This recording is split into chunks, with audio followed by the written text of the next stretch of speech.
दोस्तों, आपका स्वागत है पूरा जुगेड the way to the success में। आज हम एनसीईआरटी क्लास 6 की ज्योग्राफी की शुरुआत दोबारा करने जा रहे हैं, क्योंकि आप जानते हैं कि 2023 और 24 में जो सिलेबस था वो पूरी तरीके से रिवाइज्ड हो चुका है। और आप देखेंगे कि जो क्लास 6 के ज्योग्राफी के बुक है, ये हमने आपको ऑलरेडी भी पढ़ा दिया है अगर आप देखोगे हमारी पिछले क्लासेस को। लेकिन अब क्या है कि काफ़ी चीज़ें अपडेट हो चुकी हैं, तो ये मेरे लिए ज़रूरी था कि हम पूरा educator the way to the success में हम चैप्टर 1 को और जो सीक्वेंस में हम सारे चैप्टर्स को पूरा 6 to 12 कवर कर दें, जैसा कि हमने पहले भी किया था। तो आज हम इसको शुरू कर रहे हैं। तो यहाँ पे क्या है कि हम यहाँ पे दोनों लैंग्वेजेस में आपको लिखा हुआ दिखेगा ये चैप्टर। यहाँ पे हम पढ़ेंगे अर्थ इन आवर सोलर सिस्टम। जो अर्थ है सोलर सिस्टम में कि किस पोजीशन पे है, कैसा वो दिखता है, क्या होगा, उसके बारे में डिटेल में पढ़ेंगे। यही हम हिंदी में हम कह सकते हैं सौरमंडल में पृथ्वी।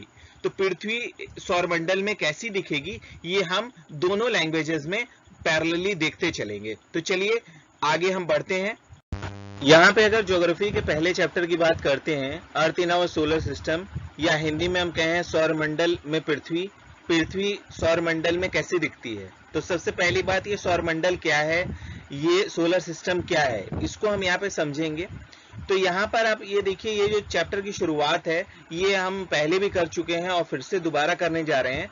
तो बहुत पहले की तरह जैसे कि हम एक एक लाइन डिटेल में बता रहे थे वैसा नहीं डिस्कस करेंगे, लेकिन काफी कुछ मैं आपको जस्टिफाई कर दूंगा। आप पूरा पूरा चैप्टर पढ़ लेंगे, आपको सारी चीजें क्लियर हो जाएंगी।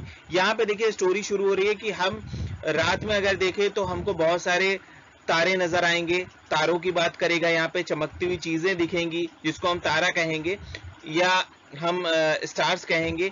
तो ये सब क्या है, इन सब के बारे में हम डिस्कस करने जा रहे हैं।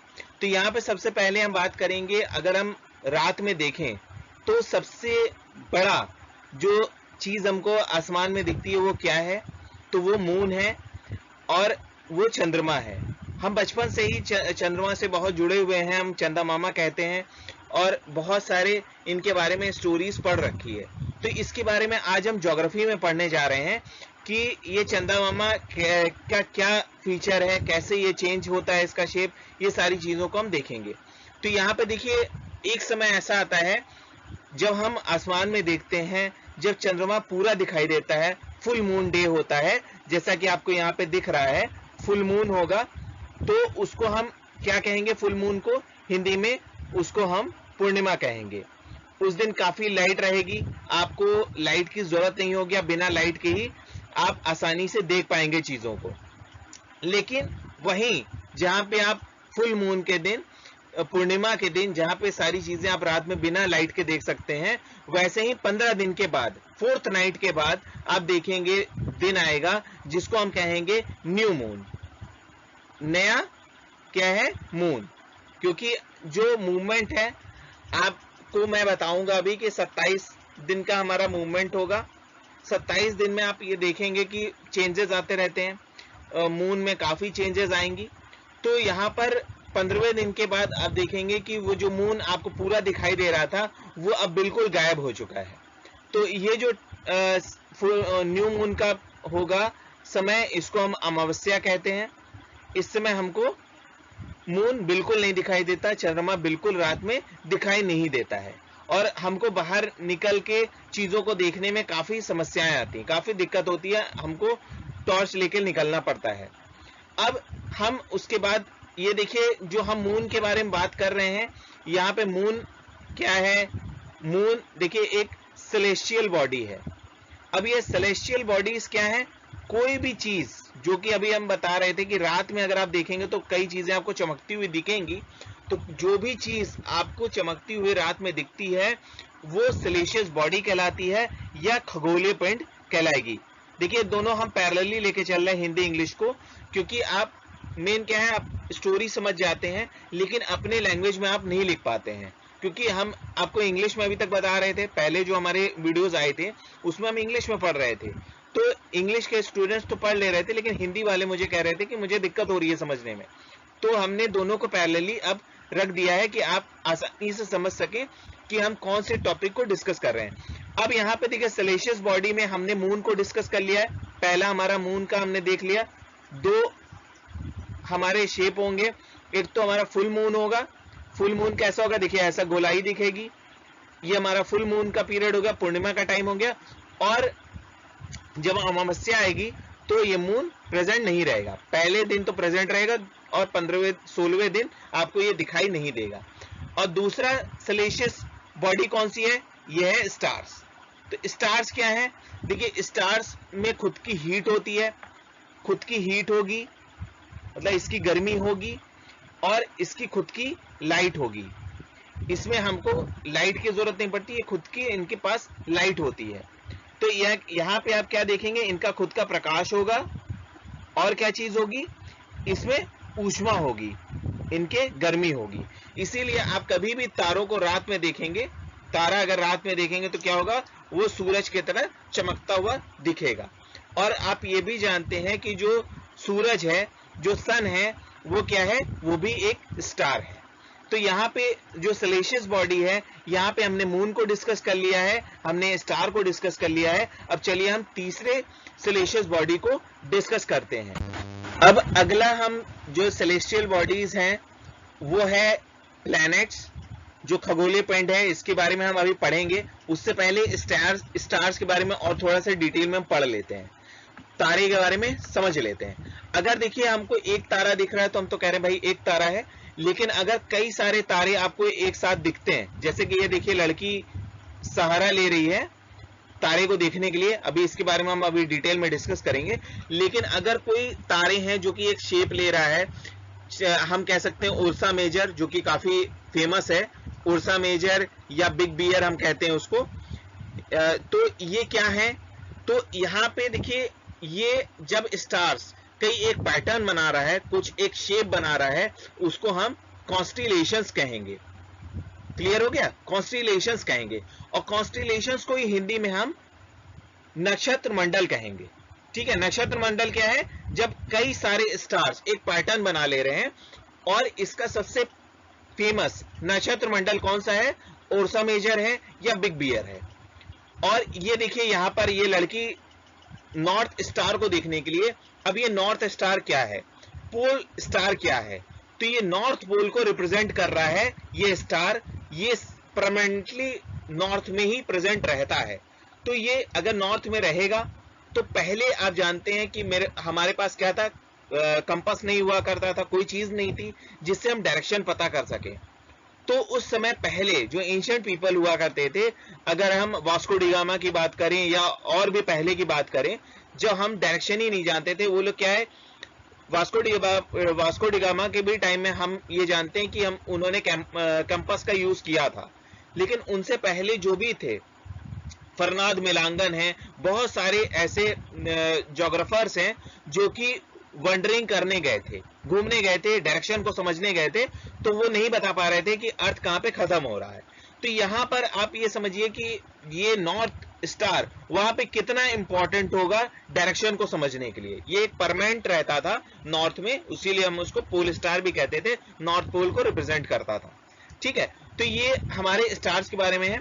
अब इसमें क्या था, हमने आपको बता दिया था, देखिए जनरल चीजें हैं कि नॉर्थ पोल स्टार क्या है, इसको हम हिंदी में हम कहेंगे ध्रुव तारा, जो कि नॉर्थ को रिप्रेजेंट करेगा। ये उत्तरी दिशा को बताएगा, ठीक है, उत्तर में रहेगा। तो ये चीजें आपको क्लियर हो गई हैं यहाँ पर। अब हम बात करेंगे प्लैनेट्स के बारे में। अगला जो हमारा सेलेस्टियल बॉडी है उसके बारे में हम यहाँ पे डिस्कस करेंगे।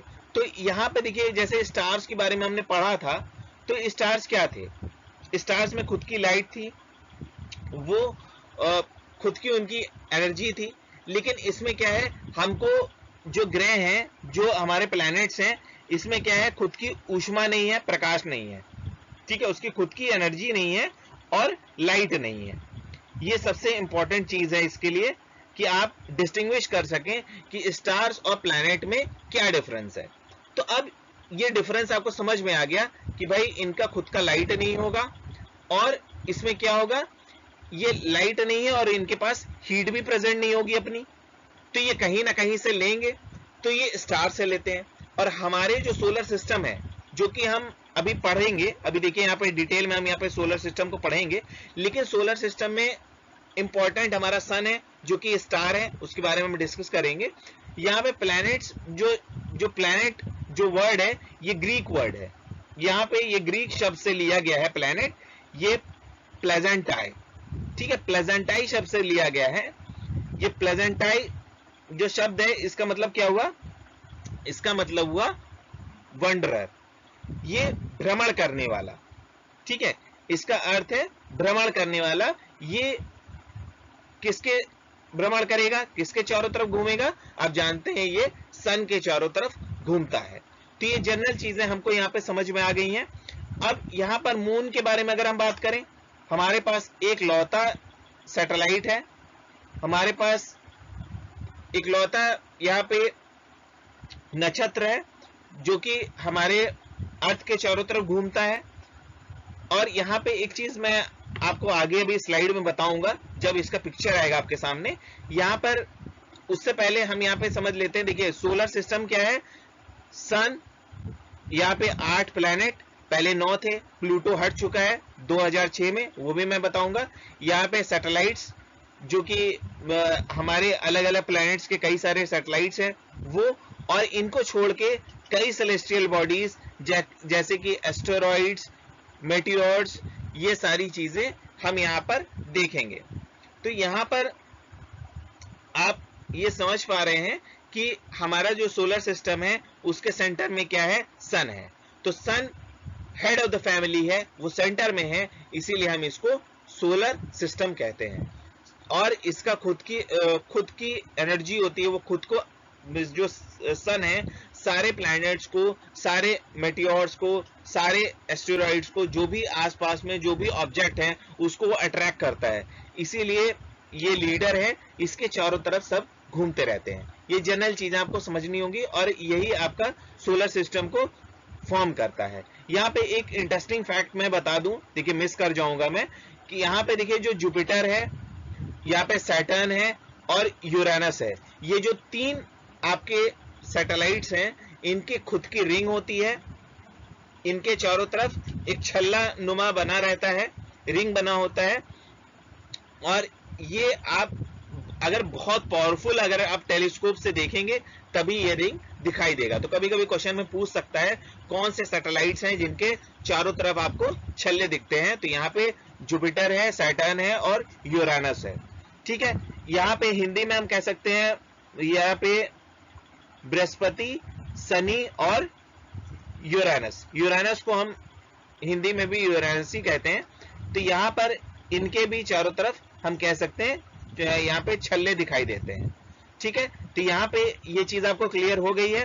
तो चलिए अब आगे बढ़ते हैं। देखिए यहाँ पे जैसे मैंने कहा था कि जो सन है वो आपके सेंटर पॉइंट पे है, ये देखिए सन यहाँ पे सेंटर पॉइंट पे है, उसके सबसे करीब में मरकरी है, फिर यहाँ पे वीनस है, फिर अर्थ है तीसरे नंबर पे, फिर मार्स है यहाँ पर, फिर जुपिटर है, ये सबसे बड़ा प्लैनेट है, फिर सैटर्न है, देखिए सैटर्न के मैंने चारों तरफ कहा था ना रिंग है, तो यहाँ पे ये सबसे इंपॉर्टेंट है, ये पूछा जाता है, ठीक है। यूरेनस के भी चारों तरफ हमने अभी पढ़ा है रिंग होता है, और लास्ट में आता है नेपच्यून।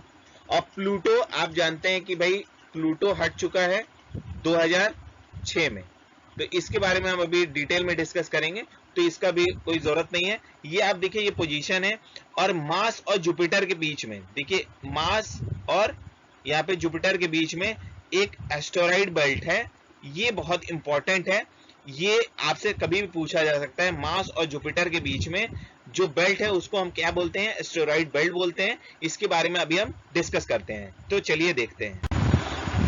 यहाँ पर देखिए सबसे पहले तो हमने सोलर सिस्टम को पढ़ लिया, तो यहाँ पे हम सबसे पहले अभी सन को पढ़ते हैं, सोलर सिस्टम के।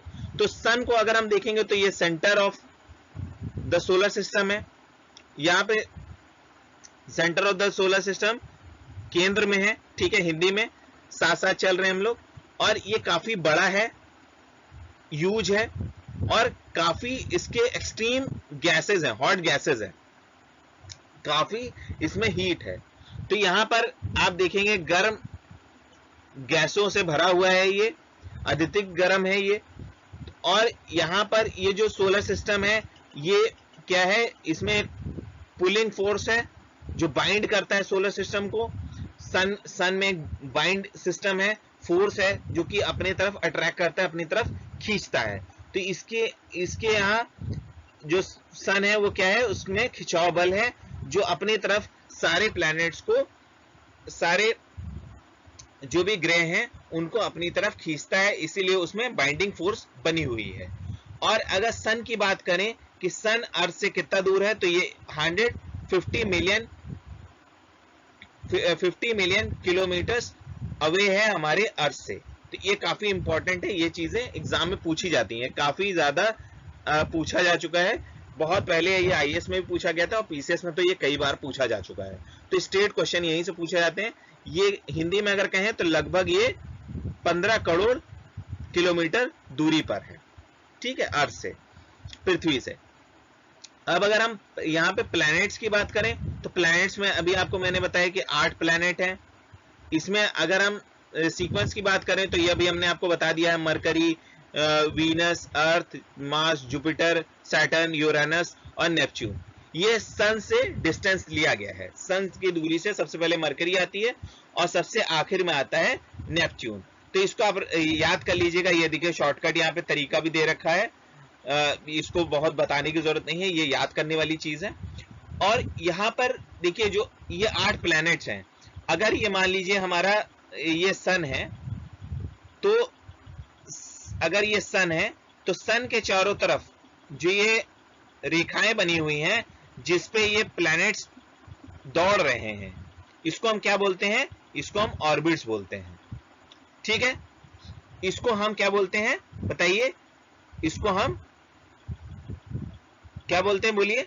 इसको हम कक्ष बोलते हैं, ठीक है। तो यहाँ पे ये किस पैटर्न पे है, ये इलोंगेटेड पाथ है। इलोंगेटेड मतलब ये सर्कुलर नहीं है, ये इलोंगेटेड है। ये देखिए जैसे कि मैंने बनाया है, ये अंडानुमा शेप फॉलो करता है, ठीक है। ये चीज आपको क्लियर होगी। यहाँ पे क्या बोल रहा है हिंदी में, अगर हम भी देख लें, यहाँ पे दीर्घ वृत्ताकार फॉर्म है इसका, यहाँ पे दीर्घ वृत्ताकार है।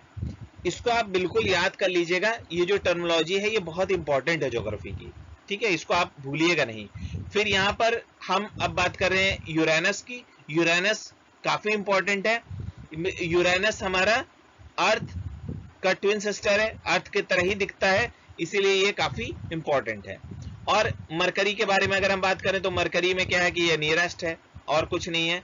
इसको एक साल इसका कितने दिन में पूरा होता है, 88 डेज में पूरा हो जाता है। यहाँ पे 88 डेज लगते हैं, ठीक है। और ये हमारा क्या है, हिंदी में देख लें जरा इसको अगर हम देखेंगे तो ये बुध सूरज के सबसे करीब है, निकटतम है, ठीक है, दूरी पर है। उसके बाद शुक्र की बात करें तो ये शुक्र क्या है, ये जुड़वा ग्रह है, ये ट्विन सिस्टर्स हैं। तो ये चीजें आप हिंदी इंग्लिश को कंपेयर करते चलिएगा। यहाँ पे देखिए रिसेंटली अगर अगस्त की बात करें 2006 की, तो ये देखिए प्लूटो को हटा दिया गया है। ये काफी इंपॉर्टेंट है, ये कभी भी आपसे एग्जाम में पूछा जा सकता है। पहले ये पूछा जाता था, अब तो ये काफी पुरानी न्यूज हो गई है, तो ये अब नहीं पूछा जाता है। प्लूटो को 2006 में, अगस्त 2006 में हटा दिया गया था, 2006 में हटा दिया गया था, ठीक है। और यहाँ पे कई सारे ड्राफ्ट प्लैनेट है। ड्राफ्ट प्लैनेट मतलब जो कि अब पहले प्लैनेट्स थे लेकिन अब उसको दर्जा प्लैनेट का हटा दिया गया है। प्लूटो की अगर हम बात करेंगे तो ये दर्जा क्यों हटा था, क्योंकि वो सही पाथ, ये जो इलोंगेटेड पाथ हमने अभी पढ़ा है, ये इलोंगेटेड पाथ फॉलो नहीं कर रहा था, वो किसी के भी ऑर्बिट में घुस जाता था, इसीलिए इसको हटा दिया गया है 2006 में, ठीक है।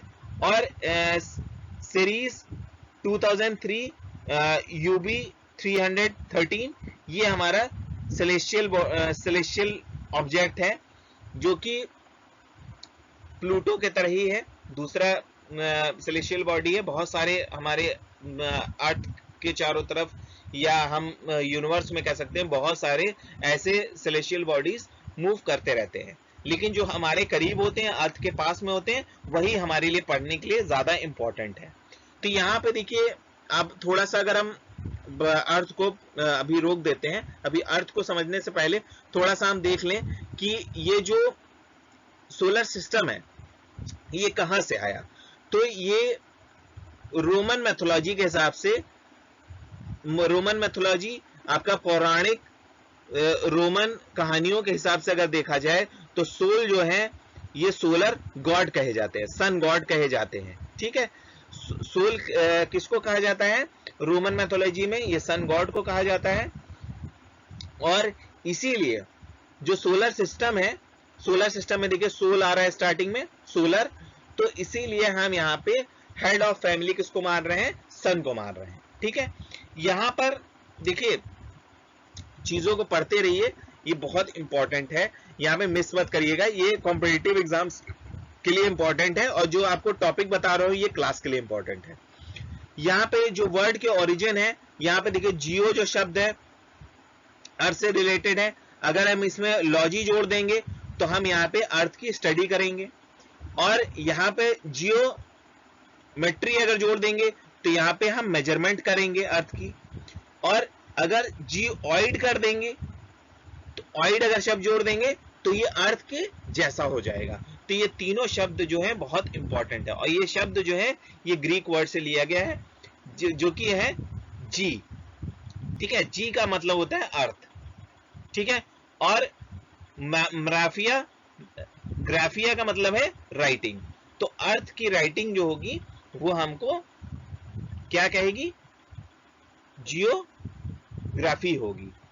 तो अगर हम अर्थ की स्टडी करेंगे तो उसको हम जियोग्राफी कहेंगे। ठीक है, तो यहाँ पे चीजें आपको क्लियर हो गई हैं। यही चीज आप हिंदी में भी देख लीजिएगा, वही शब्दों को तोड़ के बताया गया है यहाँ पे। और यहाँ पे अगर हम देखेंगे सेलेस्टियल बॉडीज और जो ये मूवमेंट्स हैं सेलेस्टियल बॉडीज के, इसको हम, इसकी जो स्टडी होती है इसको हम एस्ट्रोनॉमर, इसकी स्टडी कौन करता है, ये एस्ट्रोनॉमर्स करते हैं। ठीक है, और इसकी जो स्टडी होती है वो एस्ट्रोनॉमी कहलाती है। और आर्यभट्टा जो हमारे इंडिया के काफी फेमस हैं एस्ट्रोनॉमर, ये हमारे एंशिएंट टाइम के एस्ट्रोनॉमर थे जो कि खगोलीय पिंड के मूवमेंट के बारे में पढ़ा करते थे। इन्होंने काफी चीजें हम लोग को बताई हैं, ये हम समय समय पे आपको बताते रहेंगे, हमारे बुक्स में कई जगह पर इनके बारे में, आर्यभट्टा के बारे में दिया हुआ है। अभी हमने देखे प्लैनेट्स में मरकरी, वीनस को पढ़ लिया है, बुध और शुक्र को पढ़ लिया है। अब हम बात करेंगे अपने ग्रह की, पृथ्वी की, अर्थ की। तो अर्थ की अगर हम दूरी देखें सूर्य से और सन से, अगर उसकी दूरी देखी जाएगी तो ये तीसरा ग्रह है, ये थर्ड प्लैनेट है। क्लियर हुई आपको बात? सबसे पहली बात क्या हो गई कि ये तीसरा ग्रह है, थर्ड प्लैनेट है। और ये अगर साइज की बात किया जाएगा तो ये 5वें नंबर का ग्रह है साइज में। अगर इसकी साइज देखी जाएगा कितना बड़ा है ये, तो ये 5वें नंबर का ग्रह है। और अगर हम इसको देखेंगे कि सबसे इंपॉर्टेंट इसमें क्या चीज है, तो यहां पे इंपॉर्टेंट क्या आपको दिखेगा, अर्थ आपको बिल्कुल गोल नहीं दिखेगा, जैसा आप ये देख पा रहे हैं। देखिए ये क्या है, साइड में बल्ज है, उभरा हुआ है, और दोनों नॉर्थ पोल और साउथ पोल दोनों दबे हुए हैं। तो ये अर्थ कुछ ऐसा दिखता है जिसको हम क्या कहते हैं, अर्थ जैसा दिखने वाला, तो अर्थ जैसा जियोइड कहलाएगा। ठीक है, हिंदी में हम इसको कहेंगे भू आब। ठीक है, भू आब। तो यहां पर पृथ्वी जैसा दिखने वाला यहां पर हो गया भू आब या जियोइड। यहां पर सबसे इंपॉर्टेंट अर्थ क्यों इंपॉर्टेंट है, यहां पे क्योंकि लाइफ सपोर्टिंग है, यहां पे जीवन है, और किसी भी प्लैनेट में जीवन नहीं है। और ऐसा क्यों है, क्योंकि ये बहुत ज्यादा गर्म नहीं है और ना बहुत ज्यादा ठंडा है, जो कि लाइफ के लिए बहुत सपोर्टिंग है। यहाँ पे जीवन हो सकता है, जैसे हम लोग यहाँ पे जी रहे हैं। यहाँ पर क्या है कि पानी है और हवा भी अवेलेबल है, और यहाँ पे ऑक्सीजन है। ऑक्सीजन क्या करता है? लाइफ को सपोर्ट करता है। जो गैस है ऑक्सीजन, वो सपोर्ट करता है, हम लोग को लाइफ देता है। और इसीलिए ये सोलर सिस्टम का बहुत ही यूनिक प्लैनेट है, ग्रह है। और यहाँ पे अगर हम आखिरी बात कहें जो कि इसके लिए बहुत इंपॉर्टेंट है, यहाँ पे 2/3 2/3 जो भाग है ये पानी से भरा हुआ है, जो कि हमारे जीवन के लिए बहुत जरूरी है। और इसीलिए यहाँ पर क्योंकि ज्यादा पानी है, तो जब भी हम इसको बाहर से देखते हैं तो ये नीला दिखाई देता है, ब्लू कलर का दिखता है। ठीक है, यहाँ पे 2/3 आप देखेंगे क्या है? जल है, पानी है, तो ये हमको हमेशा नीला ग्रह दिखता है। बाहर से हम देखेंगे तो हमेशा हमको ये नीला दिखेगा। तो यहाँ पे प्लैनेट्स के बारे में हमको क्लियर हो गया है। अब यहाँ पे हम आ रहे हैं मून पर, जो कि हमारा खुद का नेचुरल सैटेलाइट है, हमारा उपग्रह। तो उपग्रह क्या है? देखिए, सबसे पहली बात, सन होता है, सन के चारों तरफ घूमते हैं प्लैनेट्स। क्लियर हो गया? पी लिख रहा हूं मैं। और प्लैनेट्स के चारों तरफ घूमते हैं सैटेलाइट्स, जो कि हम यहाँ पे आर्टिफिशियल सैटेलाइट्स की बात नहीं कर रहे हैं, मैन मेड सैटेलाइट की बात नहीं कर रहे हैं, जो मानव द्वारा निर्मित उपग्रह होते हैं, हम उसकी बात नहीं कर रहे हैं। जैसा कि अभी रिसेंटली सैटेलाइट छोड़ा गया है, बताइए कौन सा है? चंद्रयान 3। ये अभी जल्दी की बात है, जो कि मून पे भेजा गया है। ऐसे ही मैन मेड सैटेलाइट्स जो होते हैं, देखिए सैटेलाइट दो तरह के होते हैं। एक तो नेचुरल सैटेलाइट जो हम अभी पढ़ रहे हैं मून, ये प्लैनेट्स के चारों तरफ घूमते हैं। हर प्लैनेट के अपने अपने सैटेलाइट्स हैं और कई में नहीं है। तो यहाँ पर सबसे इंपॉर्टेंट देखिए, मैन मेड सैटेलाइट्स में इनसैट, एडुसैट, ये सब अलग अलग चीजों के लिए हैं, एजुकेशन से रिलेटेड हैं, या हमारे किसी चीज को जैसे मार्स पे हम भेज रहे हैं, या चंद्रयान हमने चांद को देखने के लिए भेजा है, मून को देखने के लिए भेजा है, तो ये हमारे मैन मेड सैटेलाइट्स हैं। तो इसमें क्या है, सबसे इंपॉर्टेंट क्या है? एक होता है लॉन्चिंग रॉकेट होता है, जिसमें भेजा जाता है सैटेलाइट को, और ये रॉकेट कुछ दूर जाके गिर जाता है, ये फिर से वापस पृथ्वी पे आ जाता है, ये फिर से अर्थ पे वापस आ जाता है। ये नीचे देखिए मैं लिख रहा हूं, और यहाँ पे फाइनली हमको ये छतरी खुली हुई दिखती है, ये हमारा आर्टिफिशियल सैटेलाइट है, ये नेचुरल सैटेलाइट नहीं है। लेकिन अगर हम नेचुरल सैटेलाइट की बात करें, मून की बात करें, तो ये रॉकेट से नहीं छोड़ा गया है, ये नेचुरली पहले से ही था। चंद्रमा हमारे आसपास पहले से ही था, युगों युगों से ये हमारे साथ है। तो ये क्यों इंपॉर्टेंट है?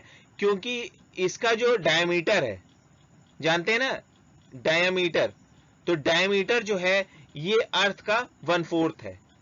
ये अर्थ अगर मान लीजिए, ये अगर अर्थ है तो देखिए थोड़ा बड़ा बनाता हूं मैं, ये अर्थ है तो इसका 1/4 उसका मून है। ठीक है, ये चीज क्लियर हो गई। और मून से हमारे तक, अर्थ तक का क्या डिस्टेंस है? 3,84,400 किलोमीटर ये हमसे अवे है। तो ये हमारे बहुत करीब है सन के कंपैरिजन में। तो जो कि कितना था? 150 मिलियन किलोमीटर्स था, ये हमारा सिर्फ 3 लाख है। तो यहां पर इसीलिए हमको ये काफी बड़ा दिखता है, और सूरज हमसे दूर है इसीलिए वो छोटा दिखता है। और एक चीज और इंपॉर्टेंट है कि मून जितने दिन में रिवॉल्व करता है, 27 दिन इसको अर्थ के चारों तरफ रिवॉल्व करने में लगता है। ठीक है, यहां पे ये देखिए रिवॉल्व करेगा, और उतना ही इसको अपनी धुरी पे नाचने में भी लगता है। जैसे दिन रात होता है ना अर्थ का, खुद ही में ये घूमता है, अपने ही एक्सेस पे घूमता है, तो इसका खुद का जो एक्सेस है वो भी कितना दिन लगता है? वो भी 27 दिन ही लगता है।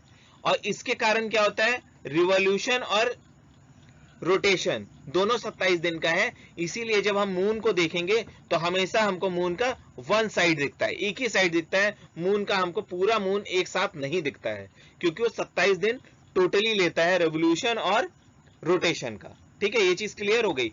और मून का और एक चीज कि यहाँ पे कंडीशन जो है यहाँ पे फेवरेबल नहीं है, यहाँ पे इसीलिए लाइफ नहीं है। यहाँ पे माउंटेन्स हैं, प्लेन्स हैं, और कई सारे डिप्रेशंस हैं, और यहाँ पे बहुत ज्यादा हीट है या तो बहुत ज्यादा कोल्ड है, इसीलिए हमारे लिए ये सूटेबल नहीं है, बिल्कुल भी सूटेबल नहीं है। यहाँ पे अगर देखिए इसका व्यास, जो कि हम डायमीटर की बात कर रहे थे, डायमीटर कितना है, 1/4 है अर्थ का, ठीक है, 1/4 है। हिंदी में मैं बताता चल रहा हूं क्योंकि आपको इसमें दिक्कत ना आए, ठीक है। ये एक खगोलीय पिंड है, लेकिन ये क्या है, नेचुरल है, ठीक है। सैलिशियस बॉडी ये हमारी जो है ये नेचुरल है, ये आर्टिफिशियल सैटेलाइट की तरह नहीं है। ये चीज आपको क्लियर हो गई है। और एक चीज देखिए मैं आपको बताऊं, पहला आदमी आप बताइए जो कहां पे गया था, मून पे गया था, बताइए आप लोग को पता है, ये है नील आर्मस्ट्रॉन्ग, ठीक है। ये चीज आप एकदम याद रखिएगा, नील आर्मस्ट्रॉन्ग जो है ये फर्स्ट ह्यूमन थे जो कि अर्थ पे मून पे उतरे थे। तो इनका क्या टाइम था, ये 20 जुलाई 1969 में ये मून पे पहली बार उतरे थे। तो ये डेट याद रखिएगा, कभी भी जीके में आपसे ये चीजें पूछी जा सकती हैं। अब यहाँ पे सबसे इंपॉर्टेंट सेलेस्टियल बॉडी आ रही है, जो कि हमारी खगोलीय पिंड है हिंदी में अगर आप कहोगे। तो यहाँ पे एस्टेरॉइड के बारे में हम पढ़ेंगे। एस्टेरॉइड्स क्या है, तो इसको कहा जाता है, कुछ साइंटिस्ट कहते हैं कि ये किसी प्लैनेट का ही पार्ट था, ठीक है, किसी प्लैनेट का ही पार्ट था। और ये आपको ज्यादातर कहाँ मिलेगा, अभी मैंने आपको फोटो में दिखाया था कि ये मार्स और जुपिटर के ऑर्बिट के बीच में पाया जाता है, ठीक है। ये आपको एकदम क्लियर रखना है कि ये पार्ट ऑफ प्लैनेट है, ये साइंटिस्ट कहे हैं, और ये मार्स और जुपिटर के बीच में पाए जाते हैं। और ये स्टार्स, प्लैनेट्स और सैटेलाइट्स के अलावा ये छोटे छोटे हमको ऑब्जेक्ट्स मिलते हैं, बॉडीज मिलती हैं, जो कि काफी इंपॉर्टेंट है ज्योग्राफिकल पॉइंट ऑफ व्यू से। तो ये हमारे लिए इंपॉर्टेंट है, इसको हम क्षुद्र ग्रह भी कहते हैं। जो क्षुद्र ग्रह है यही एस्टेरॉइड्स, ये कहां क्षुद्र ग्रह कहां पाए जाएंगे, ये आपके पाए जाएंगे मंगल और बृहस्पति के कक्षों के बीच में, ठीक है। ये चीजें आप बिल्कुल याद रखिएगा। और यहां पर देखिए कहा जाता है कि प्लैनेट्स के बारे में जो हमारे वैज्ञानिक थे वो पहले कहते हैं कि जो प्लैनेट्स थे, हमारे जो ग्रह थे, उसी में बहुत तेज विस्फोट हुआ था, बहुत तेज वो फूटा था, तो छोटे छोटे इसके हिस्से बने थे। लेकिन इसके बारे में देखिए बहुत हमको डिटेल में नॉलेज अभी भी नहीं है, तो इसके बारे में अभी स्टडी चल रही है, तो इसके बारे में हम बहुत कुछ कह नहीं सकते हैं। जो हमारे पास फैक्ट्स हैं हम उसी पे डिस्कस करेंगे। अब अगला आता है एस्टेरॉइड के बाद मेटियोर्स। मेटियोर्स क्या है, ये पीसेस ऑफ रॉक हैं, छोटे छोटे पीसेस ऑफ रॉक्स हैं। और ये क्या है, कभी कभी आप देखेंगे ये सन के चारों तरफ तो ऐसे घूमते रहते हैं, लेकिन ये कभी छटक के कभी हमारे अर्थ के चारों तरफ आ जाते हैं, अर्थ के अंदर आ जाते हैं। तो अर्थ के अंदर आते आते फ्रिक्शन होता है और इसमें आग लग जाती है, ठीक है। एयर के टच में आते ही ये हीट अप हो जाता है और इसमें आग लग जाती है। और यही जो फ्लैश ऑफ लाइट है ये हमारे अर्थ पे गिरता है। और कभी कभी क्या होता है कि ये अर्थ तक पहुंचने से पहले ही ये बुझ जाता है और ये एक हॉलो लैंड बना देता है, एक गड्ढा नुमा बना देता है अर्थ पर, ठीक है। तो क्षुद्र ग्रह हमने पढ़ लिया, एस्टेरॉइड्स पढ़ लिया, और इसको हम कहते हैं उल्का पिंड। मेटियोर्स को कहते हैं उल्का पिंड। ये चीज क्लियर हो गई।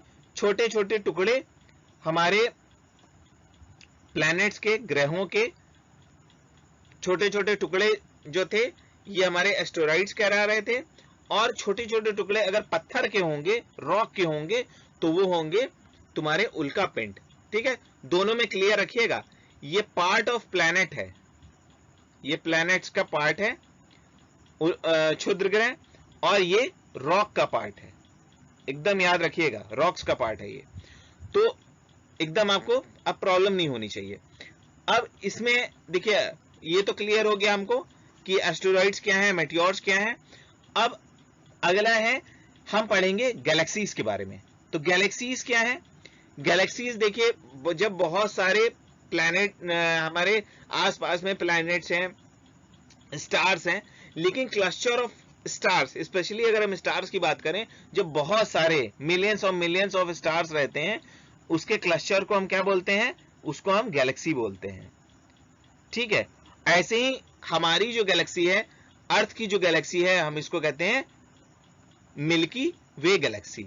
ठीक है, और ऐसे ही बहुत सारे, जिसको हम आकाश गंगा भी कहते हैं, ऐसे ही बहुत सारी अगर आकाश गंगाएं हों तो उनको हम क्या कहेंगे, उनको हम यूनिवर्स कहेंगे। तो ये चीज क्लियर हो गई। जब बहुत सारे स्टार्स होंगे जो कि बैंड ऑफ व्हाइट कलर का दिखेगा, क्योंकि बहुत सारी लाइट होगी तो वो बैंड ऑफ कलर दिखने लगेगा, व्हाइट कलर, तो उसको हम गैलेक्सी कहेंगे। और बहुत सारी गैलेक्सीज अगर होंगी तो हम उसको यूनिवर्स कहेंगे। तो यहां पर आपको ये चीज समझ में आ गई। अब चलिए हिंदी में थोड़ा सा देख लेते हैं। जो हमारा गैलेक्सी है वो क्या कहलाएगा, वो कहलाएगा आकाशगंगा। ठीक है, जो कि मिल्की वे में मिल्की वे कहलाएगी। और यहां पर जो आकाशगंगा है, अगर बहुत सारे आकाशगंगा हैं तो वो यूनिवर्स कहलाएगी। ठीक है, ये चीज आपको एकदम क्लियर हो गई होगी। अब इसको अगर हम खुद से कंपेयर करें, जो अभी हमने गैलेक्सी के बारे में पढ़ा है, अगर हम यहां पर हैं तो हम कहां पर हैं, हम अर्थ के अंदर हैं। ठीक है, और अर्थ कहां पर है, अर्थ हमारा सोलर सिस्टम में। आप जानते हैं सोलर सिस्टम में सन जो है क्या है, हेड ऑफ द फैमिली है। और सोलर सिस्टम किसके अंदर है, यह है मिल्की वे में, जो हम गैलेक्सी कह रहे हैं। ठीक है, गैलेक्सी हमारी मिल्की वे है। और मिल्की वे कहां पे है, बहुत सारी गैलेक्सीज जब कंबाइंड करती हैं तो वो होता है यूनिवर्स। ये चीज क्लियर हो गई है। तो यही चीज मैं कह रहा था कि यूनिवर्स सबसे बड़ा है, उससे छोटा है गैलेक्सी, गैलेक्सी से छोटा है सोलर सिस्टम, सोलर सिस्टम से छोटा है अर्थ, और अर्थ से छोटे हैं हम। तो ये चीजें आपको एकदम क्लियर हो गई होंगी। यहाँ पे देखिए हम हैं, फिर पृथ्वी है, फिर सौरमंडल है, सौरमंडल में आकाशगंगा है, आकाशगंगा में ब्रह्मांड है। ठीक है, तो यहाँ पर ब्रह्मांड हम यहाँ पे खत्म कर चुके हैं और ये यहाँ पे चैप्टर हमारा कंप्लीट होता है। अब यहाँ पे जो एक्सरसाइज हैं, जो क्वेश्चंस हैं, इसको आप लगाइएगा। प्लैनेट्स और प्लैनेट्स और स्टार में क्या डिफरेंस है, तो ये प्लैनेट्स का खुद का लाइट नहीं होता है, ये लाइट स्टार से लेते हैं, इनकी खुद की हीट नहीं होती है। सोलर सिस्टम क्या है, सोलर सिस्टम में सन सेंटर पर है और बहुत सारे प्लैनेट्स हैं, 8 प्लैनेट हैं, इनके बारे में हमने बताया था। और प्लैनेट्स को डिस्टेंस के रिस्पेक्ट में सन से हमको लिखना है, तो मरकरी, वीनस, अर्थ, मार्स, जुपिटर, ऐसे करके आपको पूरा लिखना है। यहाँ पे अर्थ को यूनिक प्लैनेट क्यों कहा गया है, वही वाला पैराग्राफ जहाँ पे हम लाइफ की बात कर रहे थे, वहां पे पानी है, ये सारी चीजें आपको लिखनी है यहाँ पे। और मून का एक साइड क्यों दिखता है, आप यही चीज हिंदी में भी आप करते जाएंगे। एक साइड क्यों दिखता है, क्योंकि देखिए जो रेवोल्यूशन है और जो रोटेशन है मून का, वो 27 दिन लेता है, इसलिए एक साइड दिखता है। यूनिवर्स आपको अभी तुरंत मैंने बताया, यूनिवर्स में कई सारे मिलियंस ऑफ गैलेक्सीज होती हैं और उसी में अर्थ है, ये सारी चीजें। अब यहाँ पे देखिए अर्थ ट्विन सिस्टर, यहाँ पे जुड़वा ग्रह कौन सा है, तो ये हमने पढ़ा है वीनस। फिर सन का नियरेस्ट प्लैनेट मरकरी, यहाँ पे हो गया आपका नियरेस्ट नहीं है, सॉरी, थर्ड नियरेस्ट है, तो यहाँ पे हो गया अर्थ, तो यहाँ पे हो गया पृथ्वी। तीसरा सबसे करीबी हो गया पृथ्वी। यहाँ पे all the planets move around the sun, जो मूव करते हैं क्या है, इलोंगेटेड पाथ है। ठीक है, अभी हिंदी में देख लेंगे उसको, वो नेक्स्ट पेज में चला गया है। पोल स्टार किसको कहेंगे, तो पोल स्टार, हमारा पोल स्टार क्या डायरेक्शन करेगा, तो नॉर्थ का डायरेक्शन बताता है। ये चीज आपको क्लियर हो गई है। देखिए यहाँ पे सूर्य के चारों तरफ ग्रह का जो ऑर्बिट होता है, कक्षा होती है, वो किस रूप में होती है, ये दीर्घ वृत्ताकार की होती है। ध्रुव तारा कहां पे आपको इंडिकेट कर रहा है, वो उत्तर दिशा को इंडिकेट करता है। और यहाँ पे देखिए एस्टेरॉइड्स, एस्टेरॉइड्स कहां पे पाया जाता है, मार्स और जुपिटर के बीच में। यहाँ पे क्षुद्र ग्रह वही हिंदी में है, देखिए मंगल और बृहस्पति के बीच में पाया जाता है। और यहाँ पे देखिए फिल इन द ब्लैंक्स मैं नहीं बताऊंगा, ये आपका होमवर्क है मेरी तरफ से, ये आपका होमवर्क है, क्योंकि ये स्ट्रेट आपके बुक से ही क्वेश्चन पूछा गया है। ये सिर्फ आपको देख के ये फिल करना है, और अगर उसके बाद भी अगर आप नहीं फिल कर पाओगे तो आप मुझे बताना, मैं नेक्स्ट वीडियो में इसको भी फिल कराऊंगा आपको, ठीक है। यहां पर देखिए ये सारी चीजें हैं ऑर्बिट के बारे में, ये आपका फन है, ये आप देख लेना इसको, ये बहुत इंपॉर्टेंट नहीं है। यहाँ पे देखिए हमारा ये क्लास कंप्लीट होता है। यहाँ पे अगर आपको थोड़ा भी लगा हो कि आपको कुछ समझ में आया है, कुछ आपके लिए फ्रूटफुल रहा है, तो आप प्लीज सब्सक्राइब करें और इसको लाइक करना मत भूलिएगा, और शेयर करिए ज्यादा से ज्यादा अपने दोस्तों को, कि ये पता चले कि पूरा एजुकेटर फिर से हम अपना वीडियो लाना शुरू कर दिए हैं, और आपके बहुत जल्दी आप देखेंगे ये मैं क्लास 6 का ज्योग्राफी का सारे चैप्टर्स कंप्लीट कर दूंगा।